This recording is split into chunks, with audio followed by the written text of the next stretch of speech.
Dios les bendiga. Nuevamente tenemos otra oportunidad más de estar juntos en esta mañana y también para aquellos que están conectados a través de Zoom. Quiero darles la bienvenida, bendiciones a todos ustedes. Es un gran privilegio de poder, cada semana, de poder traer la palabra de Dios.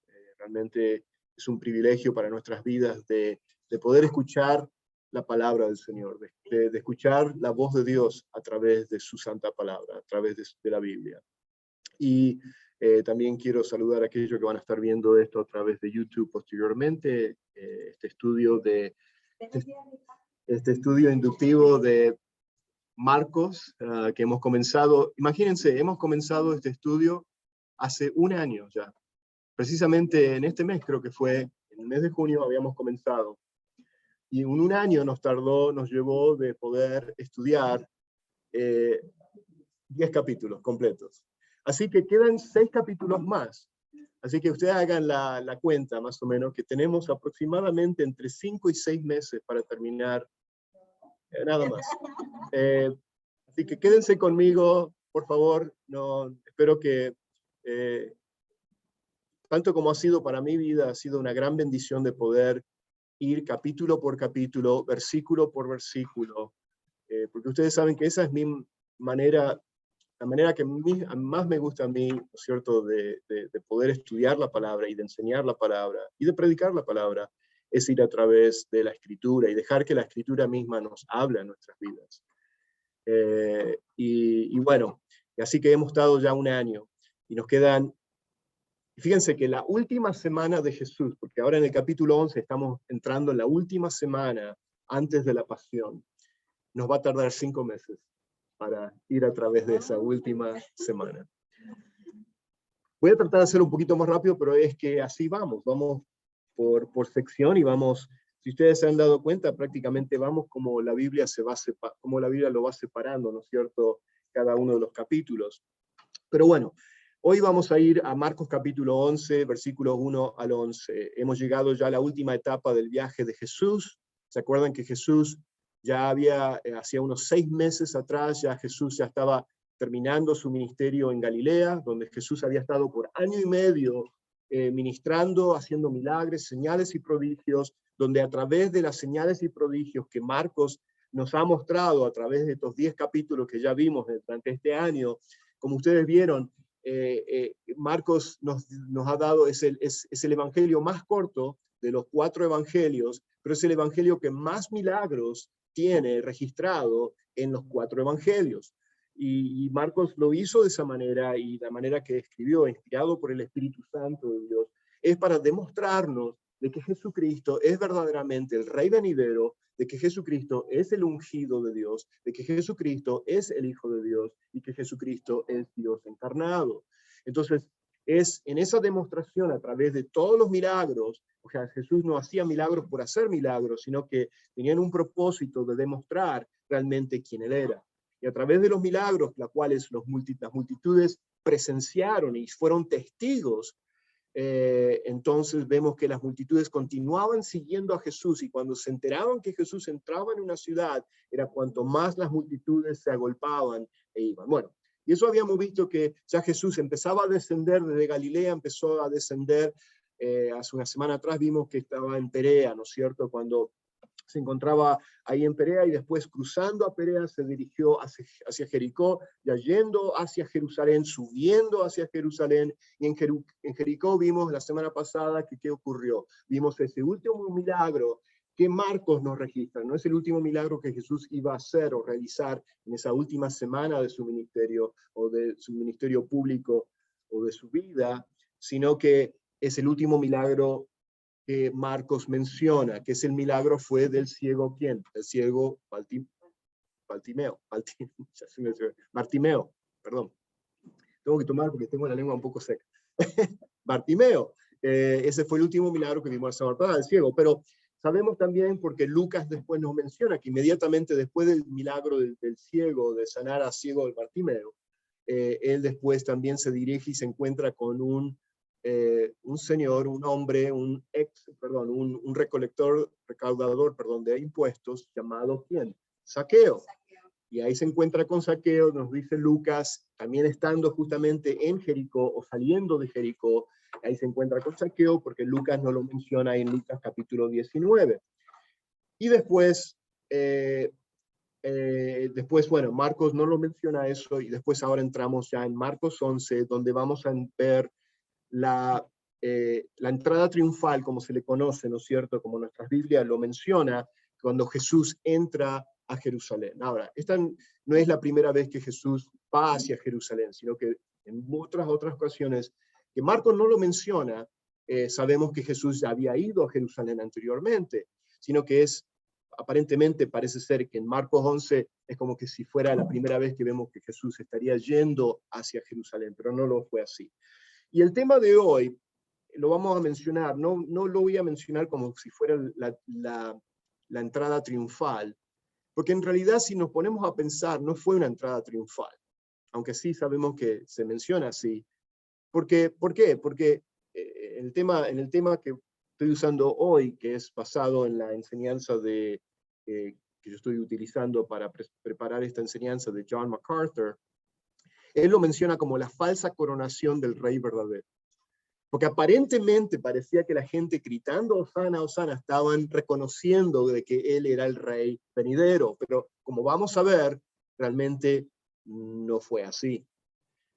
Y bueno, es ahí donde nos encontramos ahora en la vida de Jesús.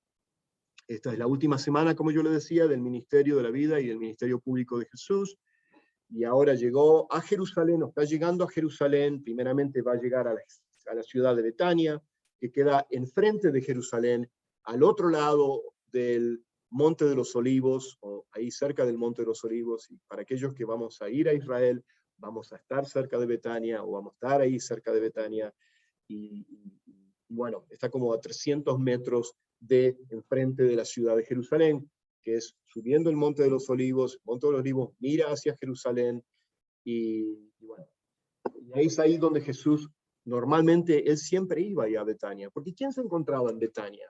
¿Qué buenos amigos de Jesús se encontraban en Betania? Lázaro, María, Marta, ¿no es cierto? Y Jesús normalmente paraba o pasaba la noche o se quedaba en la casa de María, Marta y Lázaro. Muy buenos amigos de él. Ahora bien, Marcos no lo menciona, pero entre Marcos capítulo 10, finalizando el 10, comenzando el capítulo 11, hay un gap ahí de que lo podemos llenar con lo que pasó en Juan capítulo 11, que es cuando resucita a Lázaro. Y eso ocurrió entre Marcos capítulo, fines del capítulo 10 y comienzo del capítulo 11, porque ya en el capítulo 11 de Marcos, cuando ya Jesús llega hacia Jerusalén, ya había resucitado a Lázaro. Y esto tal vez ocurrió unas semanas antes, ¿no es cierto?, de que él llegase a Jerusalén. ¿Y por qué digo que es importante saber ese tema, ese punto o ese evento que ocurrió? Porque es por eso que vemos que tanta gente se empezó a agolpar y se enteraron de que Jesús había llegado a Jerusalén, porque se habían enterado, ya habían sabido acerca del milagro de la resurrección de Lázaro, y Lázaro estaba con Jesús.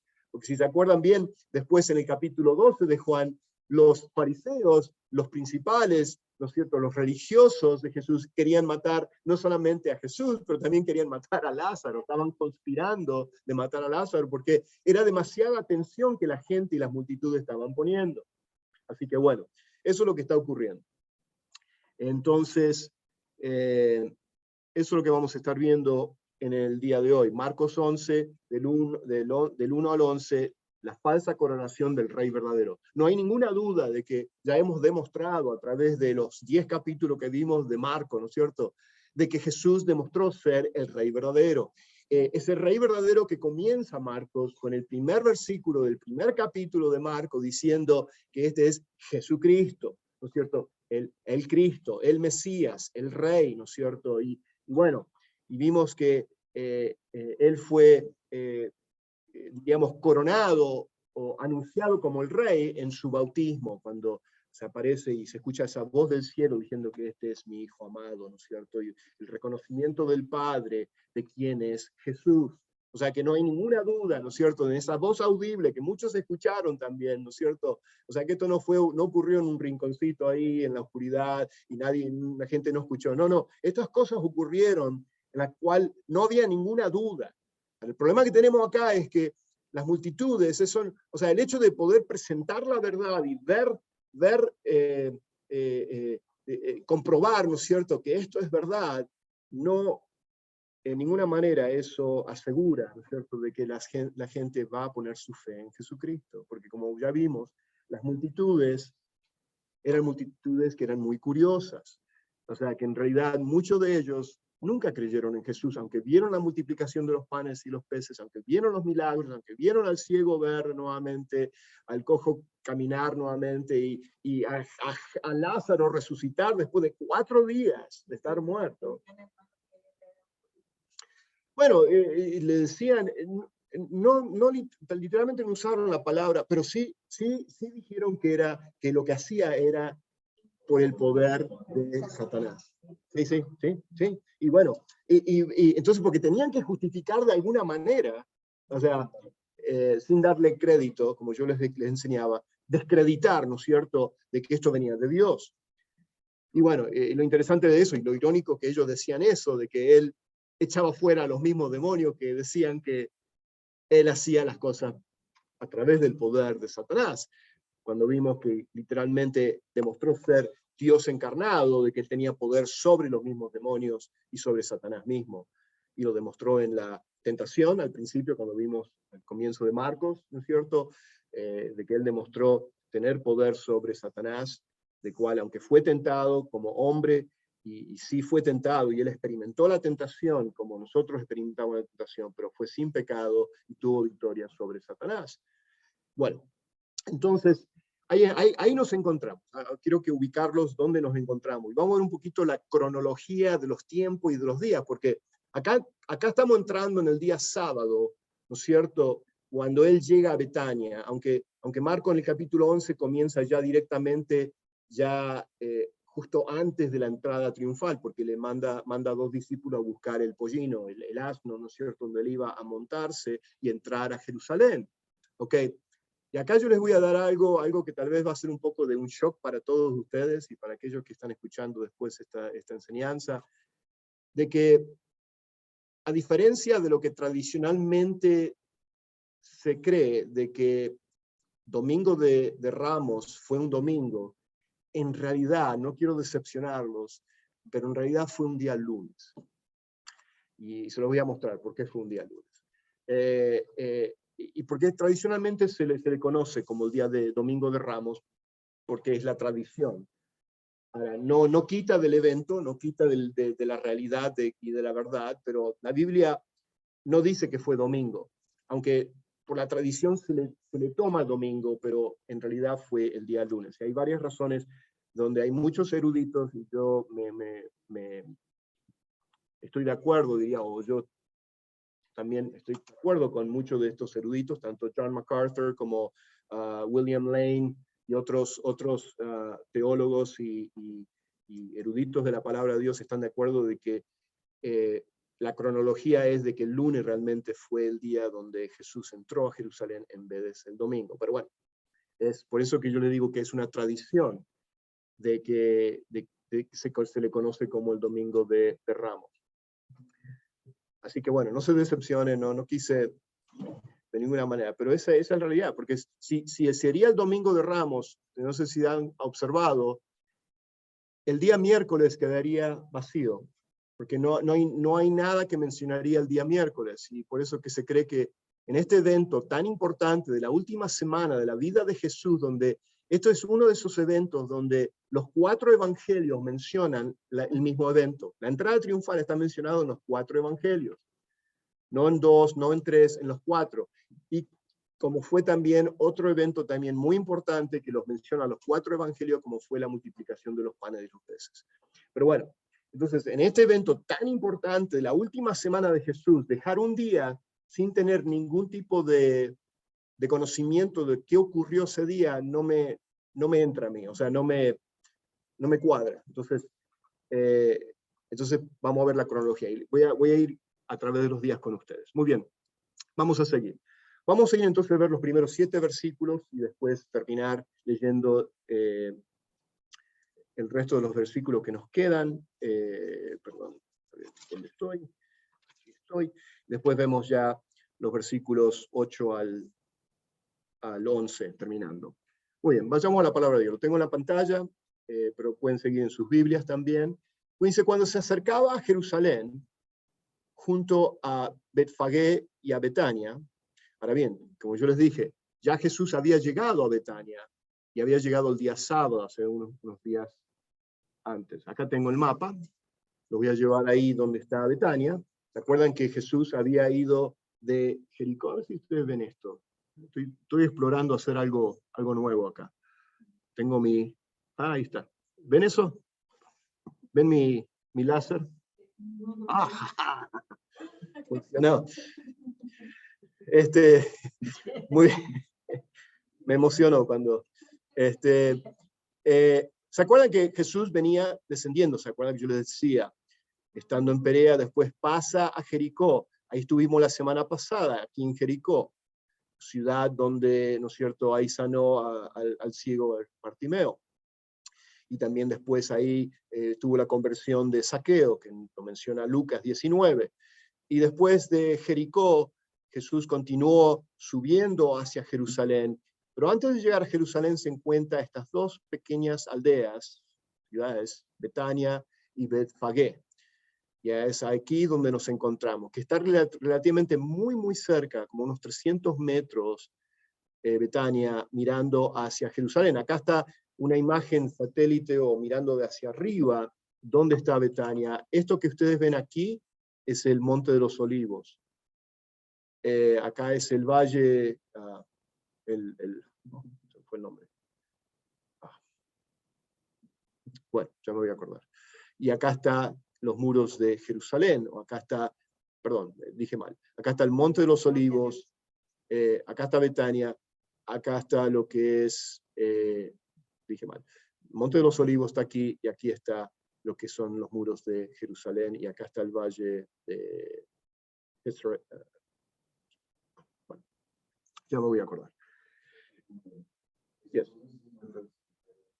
El cementerio está aquí. Buen punto, ese es el cementerio más antiguo, activo del mundo. Por lo menos eso es lo que me dijo el guía hace muchos años atrás. Pero en el sentido que es muy antiguo, y ese cementerio donde hoy en día muchos judíos todavía siguen enterrándose ahí, en este cementerio, se encuentra aquí, que queda a un lado, mirando hacia Jerusalén, está al lado izquierdo en el Monte de los Olivos. Y la razón por la cual, información, o sea, a veces me voy por la tangente.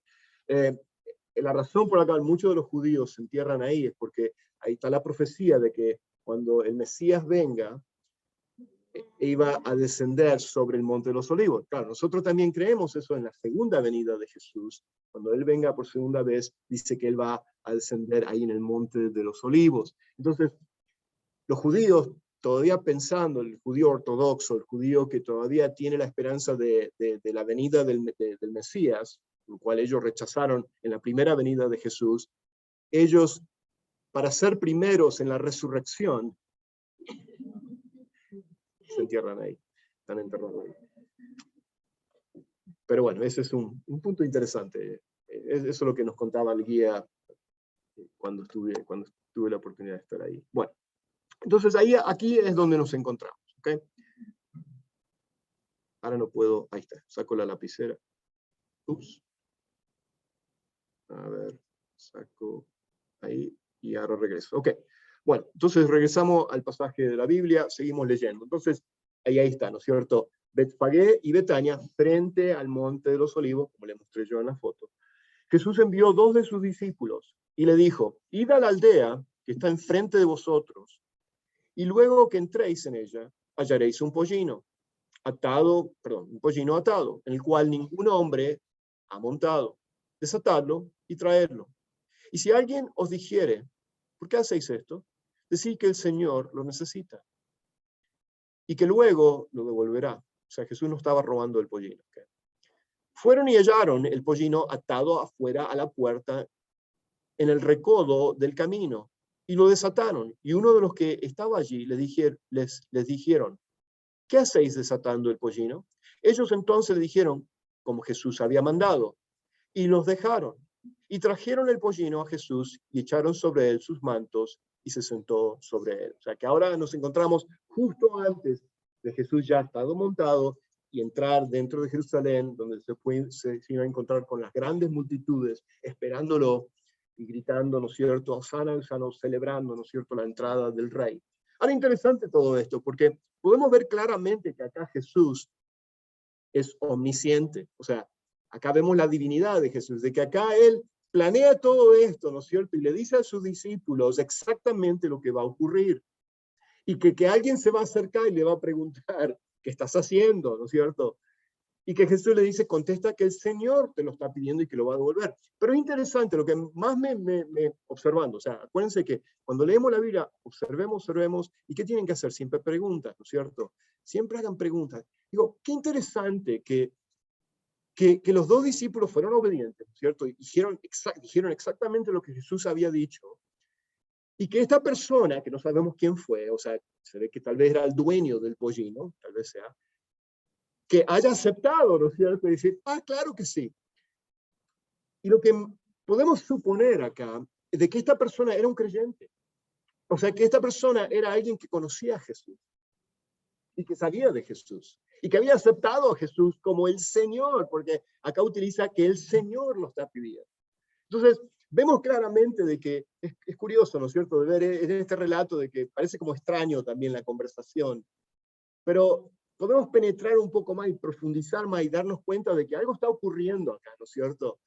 Y nos damos cuenta de que es posible de que esta persona que era dueño de este asno conocía acerca de Jesús, creía en Jesús como el Mesías y que estaba completamente sometido, ¿no es cierto? Es decir, si el Señor Jesús lo está pidiendo, se lo vamos a dejar que utilice nuestro pollino. Bueno, es tan solo una observación ahí. Y acá vemos que el tema que vamos a ver en este primer punto, en estos 7 veces, es la llegada fiel. Cuando hablamos de la llegada fiel, es en el contexto de esta manera, de que es una llegada fiel porque fue fiel, o sea, Jesús fue fiel a la profecía de Dios, o sea, el cumplimiento de que Jesús, el Mesías, iba a entrar a Jerusalén montado en un pollino, había sido profetizado ya siglos antes por el profeta Zacarías, y lo vamos a ver después. O sea, que fue fiel a la profecía de Dios, fue fiel al propósito de Dios de entrar a Jerusalén en este tiempo tan preciso en la historia, ¿no es cierto? Porque en unos 6 días más, 5 días más, lunes, martes, miércoles, jueves, viernes, 5 días más, ya Jesús iba a ser crucificado. O sea que vemos que es fiel al cumplimiento, al propósito de Dios y cumplimiento al tiempo de Dios. ¿Cuántos de ustedes se acuerdan de que Jesús, las multitudes querían coronarlo a Jesús antes de tiempo? Estamos hablando 1 año antes, aproximadamente, cuando Jesús hizo la multiplicación de los panes y los peces, y la multitud vio eso, dijeron, acá tenemos aquel que nos va a proveer y vamos a suplirnos de comida gratis para siempre. Acá, y bueno, y lo querían coronar, ¿y qué hizo Jesús? Pasó adelante de ellos y los ignoró y se fue. O sea que no iba a ser en el tiempo que las multitudes querían, iba a ser en el tiempo preciso de Dios. Y este era el tiempo preciso de Dios, donde ahora Jesús está bien de que Él entra dentro de Jerusalén y Él acepta, ¿no es cierto?, el reconocimiento de las multitudes que estén ahí diciendo, Hosana, Hosana, la alabanza, ¿no es cierto? Aunque Jesús sabía el corazón de ellos, ¿no es cierto? Porque después, más adelante, Jesús se lamenta y ve a Jerusalén y se empieza a lamentar y llorando, o sea, el corazón de Jesús quebrantado, ¿no es cierto? De que estas personas, a pesar de todos los milagros que vieron por casi 3 años, lo rechazasen. Y estuvieran después gritando, 5 días después, crucifícale, crucifícale. Bueno, y eso es lo que vamos a estar viendo. Pero acá tenemos la cronología. Lo voy a dar rápidamente y después tengo un resumen y lo voy a repetir esto, pero lo tengo más así organizadito. Después voy a hacer copias y se los voy a regalar para que ustedes lo puedan tener. Primero, el sábado, 6 días antes de la Pascua, Jesús llega a Betania. ¿Por qué sabemos eso? Aunque Marcos salta esa parte, porque Juan 12:1 no lo dice. En Juan 12:1 dice precisamente de que entonces Jesús, 6 días antes de la Pascua, vino a Betania, donde estaba Lázaro, el cual Jesús había resucitado entre los muertos. O sea que ahí claramente nos dice que él vino a Betania primeramente, que Marcos tan solo menciona de que ellos ya se habían acercado y venían de Betania y de Betfagé, venían y se iban dirigiendo hacia Jerusalén, ¿no es cierto? Pero sabemos que estaba en Betania, y 6 días antes del viernes es día sábado, o sea, si contamos para atrás, es día sábado. O sea, eso es primero. El domingo, sabemos que asistió a una cena en honor en la casa de Simón el leproso en Betania. ¿Por qué? Porque Mateo 26 nos dice acerca de eso. O sea, de que precisamente qué ocurrió cuando estaban en Betania, y vemos que Mateo 26 nos habla acerca de eso, en los versículos 6 al 13, donde Jesús es ungido en Betania, nos dice. Dice, y hallándose Jesús en Betania, ¿ve? Mateo 26, dice, en casa de Simón el leproso, se le acercó una mujer. Ahora, Simón había ya sido sanado de la lepra. Es interesante esto de que ya todavía lo llamaban Simón el leproso, pero para que se conociese, ¿no es cierto?, de que había sido. Y bueno, se le acercó una mujer con un frasco de alabastro de perfume muy costoso, lo derramó sobre su cabeza cuando estaba sentado en la mesa, y se acuerdan que quién se quejó, ¿no es cierto?, de todos los discípulos. ¿Quién se quejó de que se podía haber vendido esto? Que equivalía aproximadamente el salario, el sueldo de un año entero, de un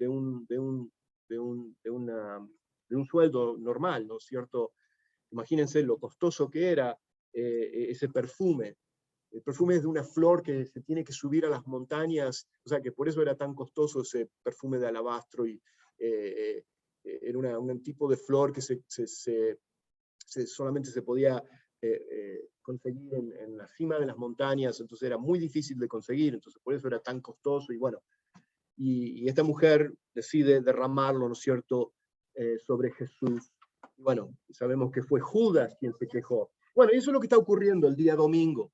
La entrada de Cristo, como yo les decía, ocurrió el día lunes. ¿Por qué? Porque Juan 12:12 después no los dice.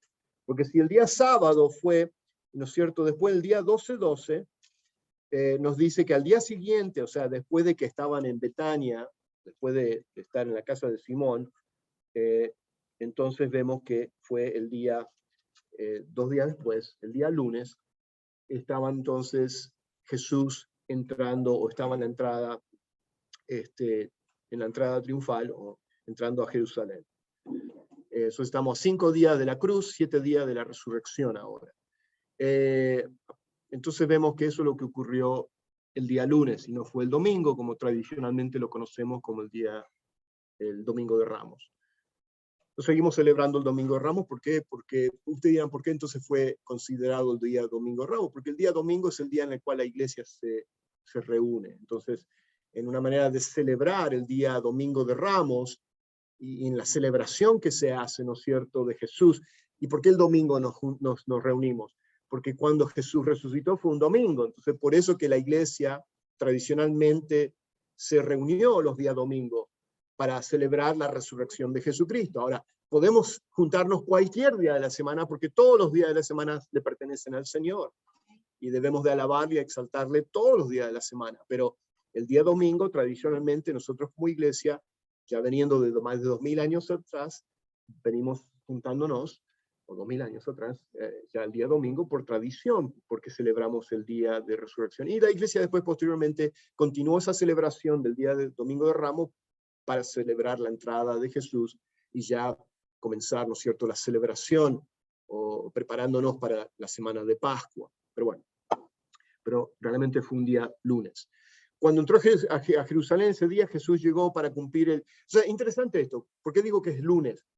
Porque el mes de Nisan, N-I-S-A, Nisan, N, no es el auto, no es la marca del auto, Nissan. Es Nisan, que significa el primer mes del calendario hebreo.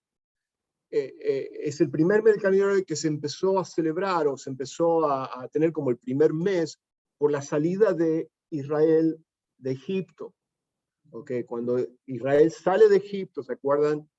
Entonces comenzó así el calendario de los judíos, y el primer mes es el mes de Nisán. Y en ese primer mes de Nisán es cuando se eligen los corderos y cuando comienza la Pascua también.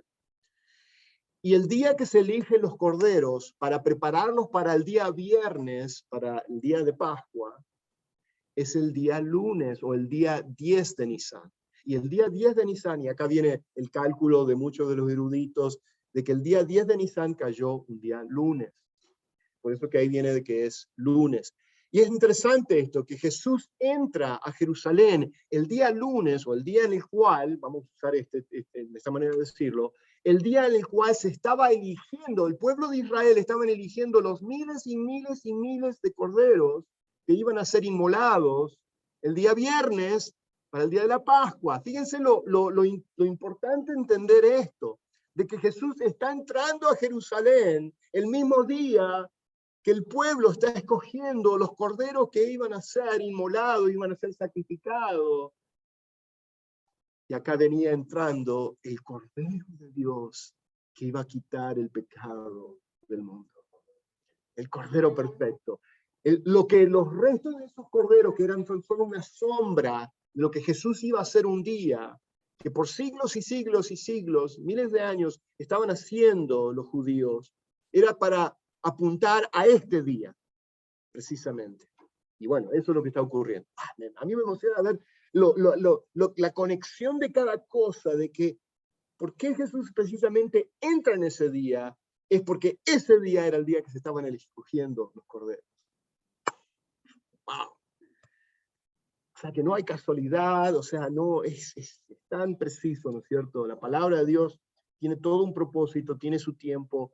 Y bueno, acá según esta cronología de la semana, entonces la pasión, Jesús regresó a Betania el día lunes, una noche, y después de la entrada triunfal. Y ahí es cuando Jesús entra, o sea, después de la entrada triunfal, que fue el lunes, él regresa a Betania a quedarse con Marta, María y Lázaro, y después él sale nuevamente de Betania y regresa hacia Jerusalén el día martes, y es ahí cuando él maldice a la higuera, y eso lo vamos a ver la semana que viene, la maldición de la higuera, y también limpió el templo, y voy a ir un poquito rápido por el tiempo. Y el miércoles participó en una controversia en los dirigentes de Israel. Yo voy a tener todos los versículos de esto, para que ustedes puedan entonces ir a los otros evangelios y ver lo que estoy diciendo, y es bonito de ir, no nos da tiempo de caer todos los pasajes, pero el miércoles entonces participó de una controversia con los dirigentes de Israel, dio un sermón sobre la segunda venida, y Judas planeó ya traicionarlo el día miércoles. ¿Ve? Por eso que yo decía, si tenemos la entrada triunfal el día domingo, el miércoles no tendríamos nada,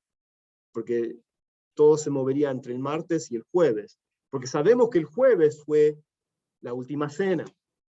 Sabemos que el jueves fue la última cena, o la preparación. Entonces el jueves los discípulos del Señor se preparaban para la comida de Pascua, ¿no es cierto?, la cual celebraban en el aposento alto. Desde ahí el Señor y los discípulos fueron a Getsemaní, donde él fuera traicionado y arrestado, porque después llegó la noche, él iba ya a ser traicionado esa misma noche, después de la última cena. Bueno, todo esto está ocurriendo, yo sé que voy un poquito rápido, pero tengo después también la cronología en un resumen que le voy a mostrar ahora. Y después de varios juicios, el viernes ya estamos entrando en el viernes, jueves noche, viernes madrugada, hubo todo un suceso de varios juicios que ocurrió durante toda la noche y la madrugada, por eso que fue un juicio injusto, fue un juicio, o sea, secreto, o sea, no justo, con testigos falsos. Entonces, los gobernantes seculares, Pilato y Herodes, la noche del jueves y la madrugada del viernes, el Señor fue crucificado, entonces el viernes, y el sábado estuvo en la tumba, y el domingo volvió a la vida. O sea, todo eso es un resumen de lo que vamos a estar viendo en los próximos 5 meses. Porque quedan 6 capítulos, y no creo que voy a poder hacerlo todo tan rápido. Pero bueno, ya les di la preparación de lo que vamos a estar viendo de aquí a varios meses. Por acá está el resumen, lo que yo les decía, lo puse en esta manera para que se pueda entender un poquito mejor. Sábado tenés llegada de Betania, Juan 12. Domingo la multitud viene a ver a Jesús, eso está en Juan 12, 9, 11. Yo después subo esta grabación, y después yo les voy a sacar copias de esto y se los traigo la semana que viene también. Acá tienen todos los versículos. La entrada triunfal es el lunes, Mateo 21, Marcos 11, lo que vimos. Pues tenemos martes, la maldición de la higuera, la purificación del templo. Miércoles, ahí está la higuera marchitada. Cuando regresan, al día siguiente ven que la higuera estaba. Y la higuera tiene un simbolismo, es el único milagro destructivo que vemos que Jesús hace. Es interesante, y eso lo vamos a ver la semana que viene. Es el único milagro destructivo que Jesús hace, de destruir una higuera, ¿no es cierto? Pero tiene un simbolismo y apunta a los judíos, al templo precisamente, porque después de que él purifica el templo, está la conexión de la higuera también. Y bueno, es todo el sistema religioso de los judíos, de cómo ellos se apartaron y negaron a Jesús por su sistema religioso. Y después tenemos la controversia en el templo, el discurso del Monte de los Olivos el miércoles, y después entramos ya en la última cena el jueves, la traición y arresto, el juicio por Anás, y bueno, acá tenemos toda la cronología. No voy a ir ya en tantos detalles, porque si no me voy a tomar mucho tiempo. Pero acá está, y yo lo voy a dejar esto, y el domingo tenemos la resurrección. Ahí tenemos todos los pasajes, la conexión y el paralelo de cada uno de los evangelios, para que entonces podamos ir y leer cada uno de estos eventos de acuerdo a los diferentes evangelios, o narrado por los diferentes evangelios. Muy bien. Como yo siempre les digo, uno se enriquece, o sea, nunca se queden, cuando leen un evento, leemos, por ejemplo, la crucifixión de Jesús, es bueno leerlo en los otros evangelios también, porque se enriquece, porque hay detalles que tal vez uno de los evangelios no lo menciona, y que otro evangelio sí lo menciona. Muy bien. Entonces seguimos en esta llegada fiel, o sea, que Jesús está en el haciendo el cumplimiento de las profecías de la palabra de Dios. El detalle del asnillo, del pollino, era uno en el cual, o sea, ningún hombre había montado, prueba, como yo les dije anteriormente, la omnisciencia de Jesús. O sea, que lo que nos prueba eso, de que Jesús sabía lo que iba a ocurrir exactamente, dónde ir, cómo conseguir el pollino, y nos muestra la omnisciencia de Jesús. Otra manera también nos prueba que Jesús es omnisciente y que es Dios encarnado. Hasta el final lo estamos viendo esto por el Evangelio de Marcos, demostrándonos que Jesús es el Rey venidero, el Dios encarnado, Jesucristo, el Cristo mismo. Es porque vemos que aún las preguntas que le iban a hacer a los discípulos cuando iban a desatar el pollino, hasta eso tan preciso era Jesús en saber qué pregunta iban a hacer. Y la entrada a Jerusalén es realmente el cumplimiento de la profecía de Zacarías 9:9. Acá vemos nuevamente que cada uno de los eventos que Jesús hizo era un cumplimiento de lo que ya había sido profetizado siglos y siglos antes en el Antiguo Testamento. O sea que eso nos demuestra de que ¿quién puede realmente saber el futuro de los eventos que iban a ocurrir? Solamente Dios puede hacer eso. Entonces, por eso que podemos tener la certeza de que Jesucristo es Dios encarnado y Él es el cumplimiento de las promesas, porque todas de ellas, cada una de ellas se cumplieron al pie de la letra. Y si se cumplieron al pie de la letra todas esas profecías del Antiguo Testamento, entonces podemos tener la certeza de que las profecías que todavía quedan por cumplirse de la segunda venida de Cristo van a cumplirse también, y que Jesús viene pronto. No sabemos el día ni la hora, pero Jesús viene nuevamente. Y Él viene no montado en un pollino, en un asno. En su segunda venida, de acuerdo a Apocalipsis, creo que es 19, va a venir montado en un caballo blanco, a ser un rey conquistador, un rey que viene a establecer su reino aquí en la tierra. Rápidamente. En la ascensión, cuando Jesús, después de resucitar y después de que Él asciende, ¿no es cierto?, al cielo, ahí tenemos la coronación de Jesús en el cielo, o se le conoce como la coronación celestial. ¿Por qué? Porque Filipenses y la palabra nos dice que, en hebreo nos dice que Él fue sentado a la diestra del Padre, o sea que fue coronado y ahora está sentado a la diestra del Padre con poder y autoridad. Él es el Señor de señores, es el Rey de reyes, y Él está sentado a la diestra del Padre, reinando ahora, en este momento. Y en este momento, como el Rey de reyes, el Señor de señores, sentado a la diestra del Padre, dice la palabra de Dios que está intercediendo por ti y por mí.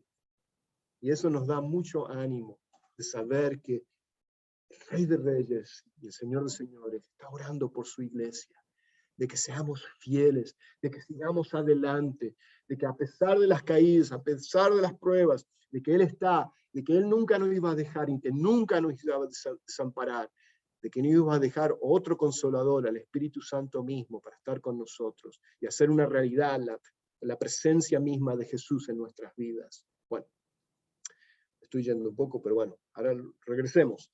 Zacarías 9:9 es el cumplimiento de las profecías.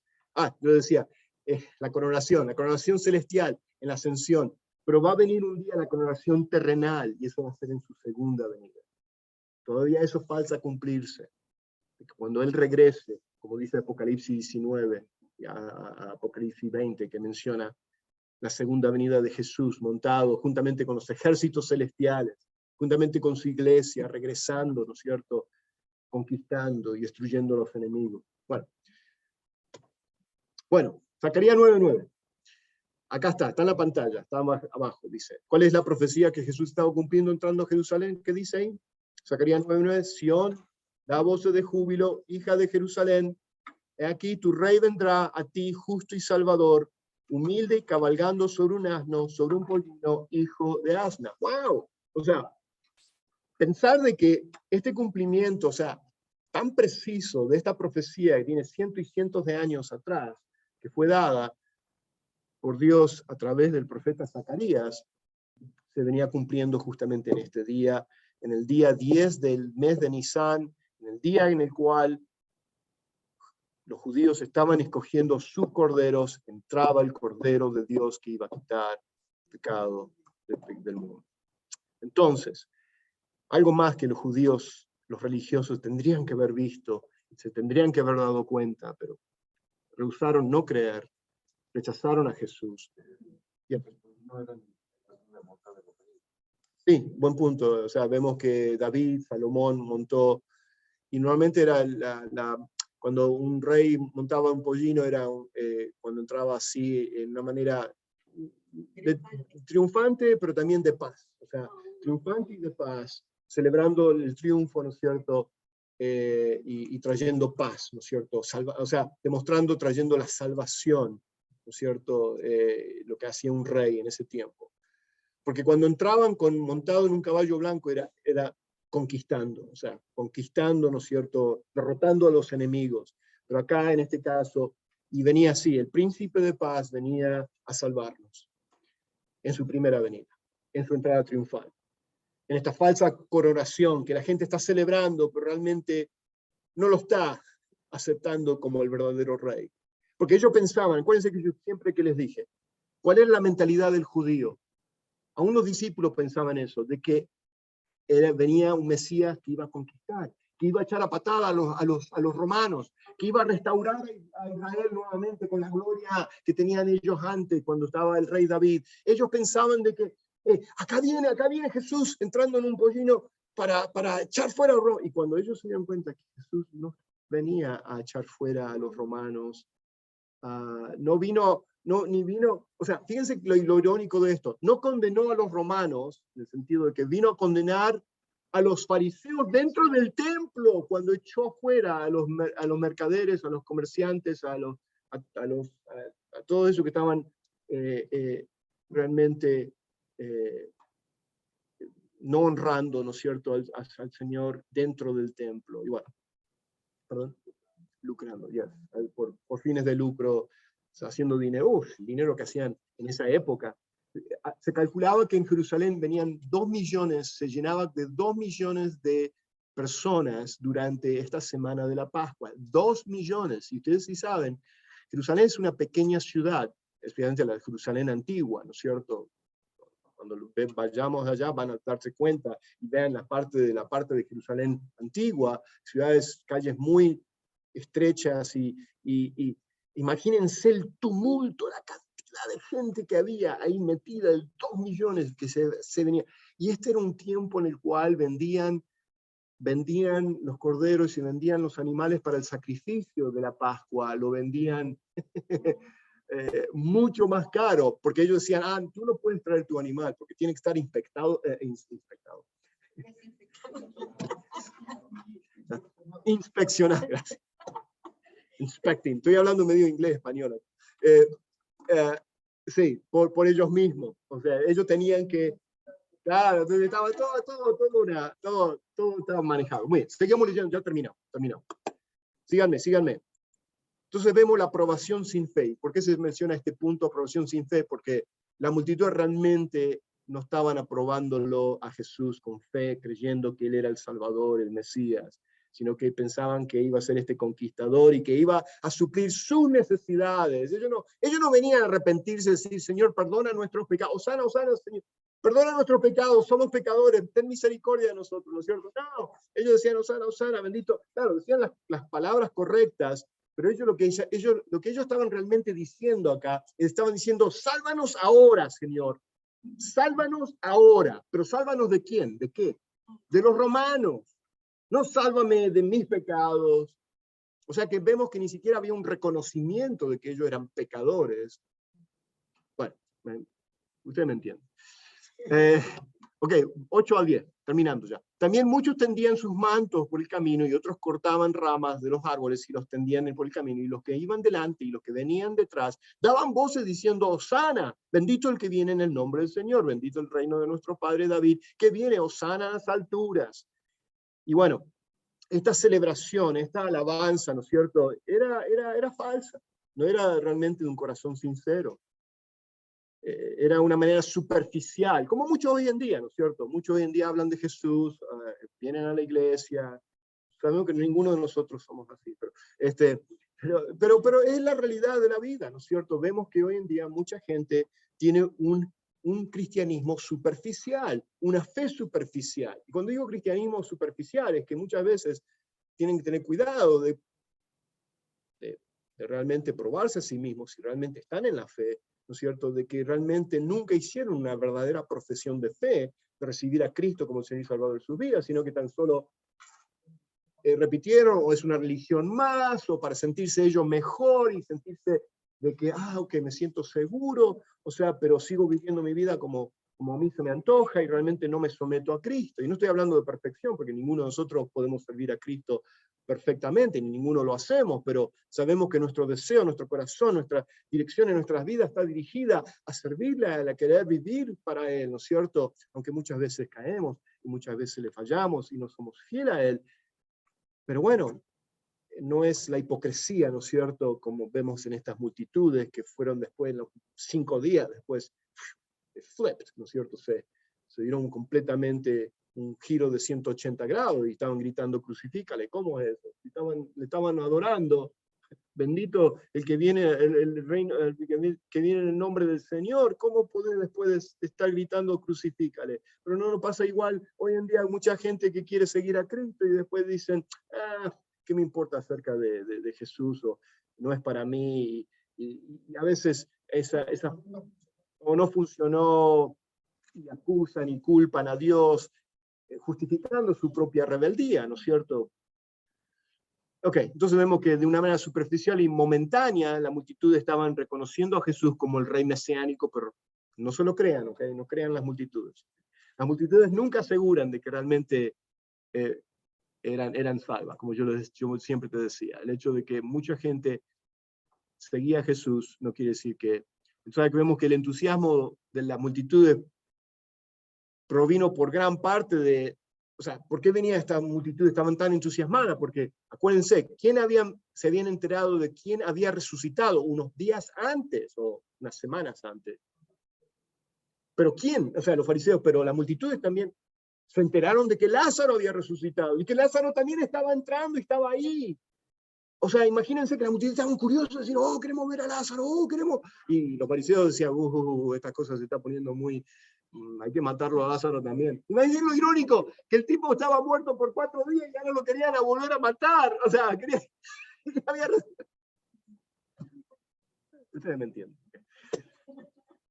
Bueno, entonces vemos que los milagros que incluía también, ¿no es cierto?, Lázaro y la multiplicación de los... O sea, todos los milagros que Jesús había hecho, aún el ciego Bartimeo que había ocurrido unas semanas antes, vemos que todo eso la gente se había enterado, sabía de todo eso. Entonces estaban, curiosos, este va a salvarnos de los romanos y va a hacer más milagros.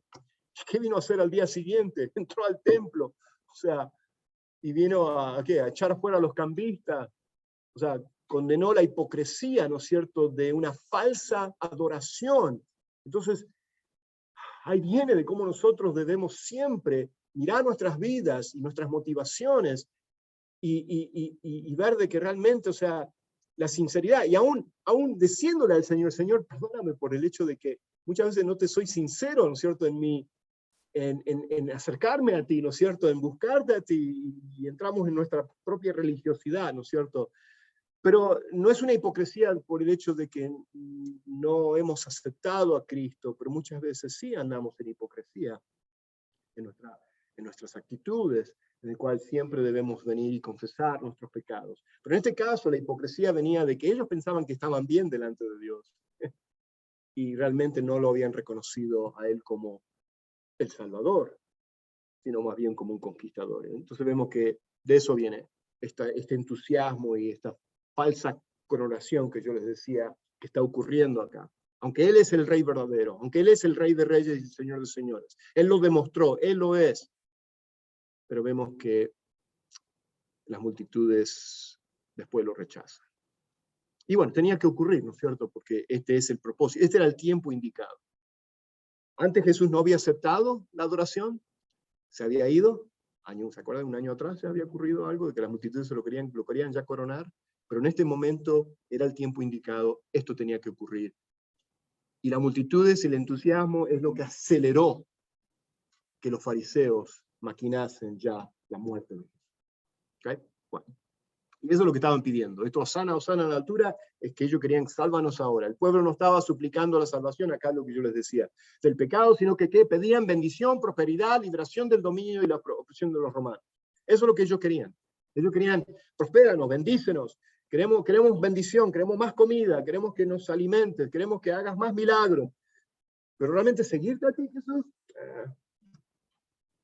Pero el momento que tú pares de hacer eso, entonces te vamos a rechazar y que seas crucificado.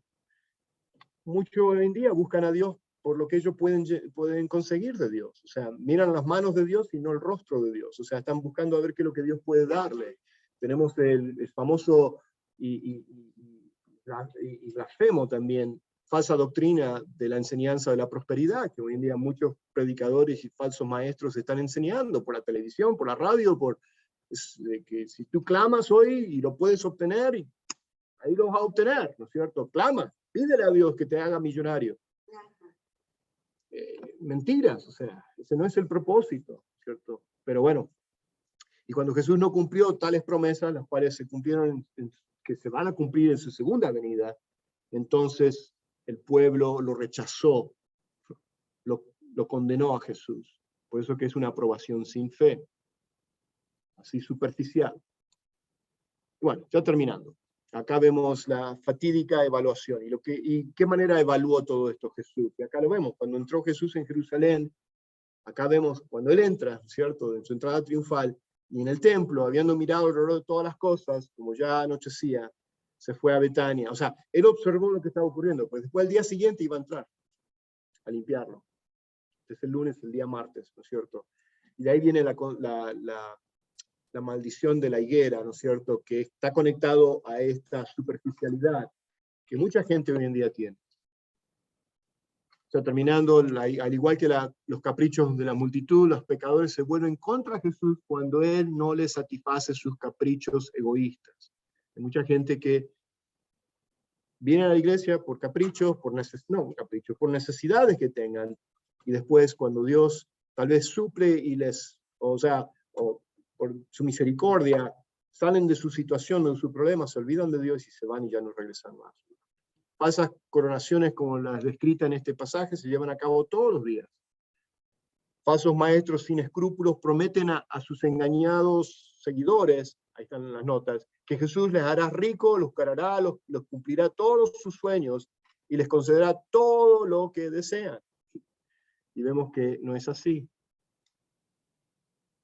Y buscar a Dios, de que Dios nos prospere materialmente y todo eso, es realmente no buscarlo, sinceramente, y por el motivo correcto. Pero hoy en día mucha gente está engañada y domingo tras domingo se siguen sentando en los mismos asientos, escuchando al mismo predicador, y eso es un juicio para esas personas también, porque no discernieron y no están discerniendo, y se sentaron para ellos escuchar lo que quieren escuchar.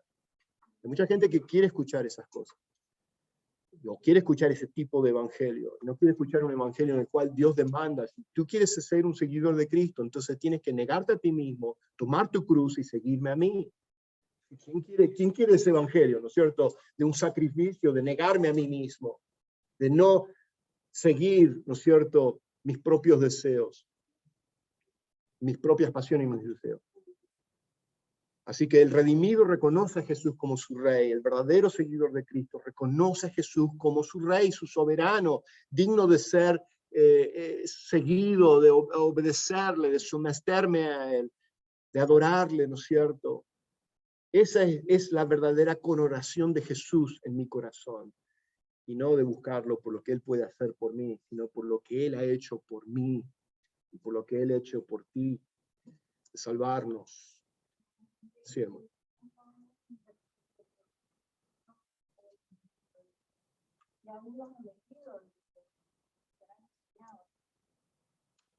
Sí, eso hablando de que si no tenemos, o sea, cuidado de discernir, dice, aún aquellos que son elegidos, aquellos que son seguidores de Cristo pueden ser engañados a creer las falsas doctrinas y las falsas. Y yo creo finalmente que eso es lo que está ocurriendo también. O sea, no estoy diciendo que todos aquellos que están yendo a iglesias o están escuchando a estos falsos maestros no son salvos. Muchos de ellos sí lo son, pero están siendo engañados y también perjudicados sus vidas. O sea, la falsa doctrina y la falsa enseñanza tiene consecuencias gravísimas, gravísimas. O sea, yo puedo contarles historias que ustedes quedarían, o sea, horribles, horrendas, de estos que prometen sanidad.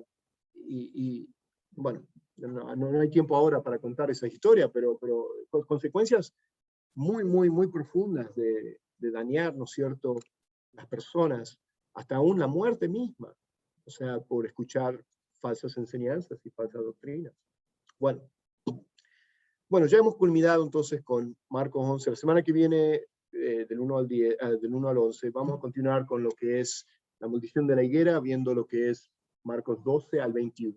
¿Por qué no oramos y ya terminamos? Padre eterno, te doy gracias por esta mañana, Señor, por tu santa palabra, por enseñarnos, Señor, tu verdad, que tú eres el Rey de Reyes, el Señor de Señores. Tú eres el Rey verdadero, y aunque vimos que las multitudes, aunque aparentemente y superficialmente estaban celebrando tu venida, tu entrada, Señor, y tu coronación no fue una coronación verdadera en sus corazones, porque al fin y al cabo ellos rechazaron, Señor, te rechazaron a ti como el Salvador. Pero, Señor, no es así con nuestras vidas. Nosotros, al ver las Escrituras, al leer y estudiar tu palabra, Señor, podemos ver claramente que tú eres el Rey venidero, el Rey prometido, el único y suficiente Salvador de nuestras vidas, Señor. El único quien puede salvarnos y perdonar nuestros pecados. Como dice tu palabra, el Cordero de Dios que vino a quitar el pecado del mundo. Te damos gracias por eso, Señor. Celebramos y te exaltamos a ti, oh Rey. En el nombre de Jesús lo pedimos esto. Amén. Muy bien, que Dios les bendiga y nos vemos la semana que viene.